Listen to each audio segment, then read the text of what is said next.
Toute notre vie, on a besoin de notre mère. On sait qu'on la verra pas pendant les plus grands jours de nos vies. Tu vas avoir ton diplôme et elle va pas être là. Tu vas te marier, elle va pas être là. Et en plus, tu te dis que tu seras toujours raccroché à ça parce que tu vas vivre avec tout le long de ta vie. Tu vas avoir un enfant, tu lui dis quoi?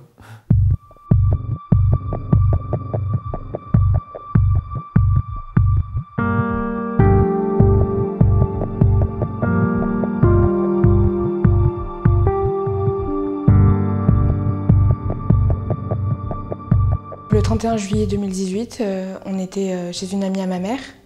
Et ma mère devait rentrer du boulot et venir chez sa copine. Je voyais qu'elle n'arrivait pas, du coup j'ai demandé à sa copine de nous emmener devant chez nous. On a vu des voitures de police, tout ça, qui nous ont emmenés au commissariat, qui nous ont expliqué qu'en fait mon père avait tué ma mère puis il s'était suicidé. La première chose à laquelle j'ai pensé, c'était moi, mon petit frère, à me dire comment on va se débrouiller, comment on va s'en sortir. Déjà, quand on me l'a annoncé, j'ai fait un malaise, je suis tombé par terre. En fait, on n'y croit pas, on y croit, je crois qu'on n'y croit jamais en fait. Non, je suis encore vivante, je suis là, mais quelque part on m'a ôté la vie aussi, on m'a enlevé une grande partie de ma vie. On sent, je sais pas comment le dire. Depuis que j'ai perdu ma mère, je pleure plus en fait. J'ai plus une larme, je suis insensible en fait. Quoi qu'il m'arrive, je suis insensible. Après ce genre de drame, il est censé être mis en place un suivi psy qui n'a pas du tout été pris en compte. Et on nous a laissé nous débrouiller en fait avec tout ce qu'on ressentait. Une assistante sociale, une éducatrice est censée venir assez régulièrement pour voir.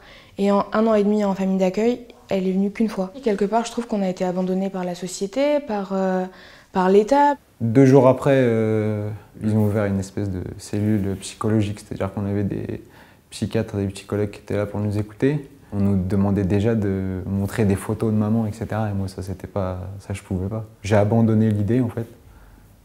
Et après, on ne s'est pas occupé de nous pour autant.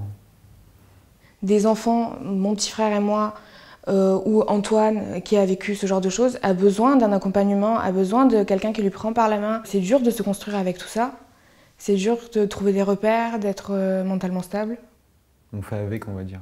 On vit avec. En fait, il y a une image qui me vient en tête. C'est quand tu construis un château de Capla et que tu enlèves les caplas en dessous et que tu essayes de monter une tour, c'est nous en fait. Il n'y a pas un truc précis qui me met en colère. C'est juste l'accumulation des petites choses qui en a fait qu'on est arrivé là, qu'on est arrivé à en devenir orphelin en fait avec mon petit frère. J'ai un demi-frère qui est de l'alliance de ma mère et de ce meurtrier. Il est élevé par ses grands-parents paternels. Et puis, une fois tous les 15 jours, on a un droit de visite en fait. L'assassin de ma mère a toujours l'autorité parentale sur Paul, mon demi-frère. Donc il est toujours maître de toutes les décisions qui sont prises pour la vie de Paul en fait. Du coup, il a des droits de visite.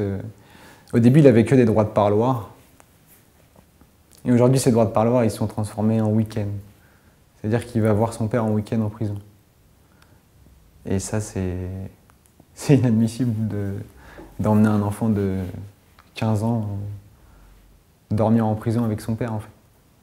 Moi, je pense personnellement qu'à partir du moment où quelqu'un est un meurtrier, tu peux pas lui confier un enfant. C'est genre bon sens. C'est bizarre, mais j'ai l'impression de ne pas avoir eu d'enfance, alors que ça m'est arrivé quand j'avais 14 ans, ça m'est pas arrivé à 6 ans. Mais en fait, j'ai un trou noir. Alors, je vais me rappeler de certaines choses, mais pour moi, j'ai pas eu d'enfance, en fait. Et ça, c'est malheureux. Bon, moi, malheureusement, je me souviens de quelques détails de mon enfance qui n'étaient pas très jolis.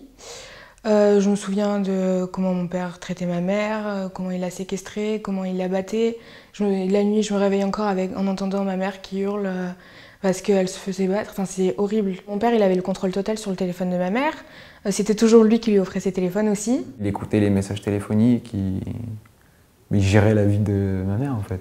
Quand elle était en appel, ma mère, il était à côté à écouter. Mais limite, on croit que c'est normal parce qu'on a, t'as 10 ans, t'as 12 ans, t'as 14 ans. 14 ans, tu sais pas comment ça se passe. Et quand tu grandis, tu te dis, ouais, en fait, il y avait plein de choses qui pouvaient être décelées en fait. Après, perso, moi j'ai grandi là-dedans, donc ça me paraissait aussi totalement normal. C'est à un moment donné, quand j'ai pris plus de maturité, que j'ai grandi, que j'ai compris que en fait, ça va pas du tout. On est obligé de se battre pour tout. On est obligé de faire des efforts alors qu'on n'est pas en moyen, on n'est pas en capacité de faire des efforts. On n'est pas On n'a pas de force en fait. Dans ces moments-là, on est abattu et il faut juste que l'État nous aide. On existe. Ouais, c'est ça aussi. On existe. Oh, aussi, on existe, ouais. Il faut faire quelque chose. Et peut-être en parlant, ça peut faire bouger les choses. Je sais pas. Ce que j'aimerais bien dire aux enfants qui sont dans la même situation que nous, c'est que on peut s'en sortir, tout est possible. Même si on se sent abandonné, on n'est pas tout seul. Il y en a d'autres comme nous.